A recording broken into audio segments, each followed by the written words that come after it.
ఒరే ఏది నేర్చుకోవడం, ఏది చదవడం, ఏ బండ పని చేయడంట, దేవుడు మాత్రం దీవించాలంట. బైబిల్ మరలా చెప్తుంది, నీ చేతి పనిని దేవుడు ఆశీర్వదిస్తాడు. నీ చేతి పనిని ఆశీర్వదిస్తాడు. చేతిలో పని చూపి దేవుడు ఆశీర్వాదం చూపిస్తాడు. నువ్వు చూపించేంత వరకు దేవుడు చేయడు. దేవుడు వాక్యలో చూసినప్పుడు అండి, సోమర్తనాన్ని బట్టి ఫలం ఏమి లేకుండా ఉంటుందంట. కొంతమంది అడుగుతారండి, why are the unbelievers so blessed, why are we believers not blessed? Who said believers are not blessed? The believer who does not work is not blessed. దేవుడు కాలము సమయం తగినట్టుగా నియమాలను పెట్టాడు.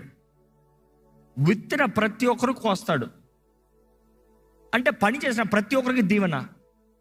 నువ్వు పని చేయవు, నువ్వు విత్తవు, నువ్వు ఏది చేయవు, కొయ్యాలని చూస్తున్నావు. ఏంటి కోసేది? ఈరోజు చాలామంది వాడు ఒక లోకంలో లోకస్తులు దేవుడిని ఎరగడం వ్యక్తి కష్టపడుతున్నాడు, పని చేస్తున్నాడు, కాలం సమయం తగినట్టుగా బుద్ధి తెచ్చుకుని జ్ఞానం జీవిస్తున్నాడు. నువ్వు అంటున్నావు,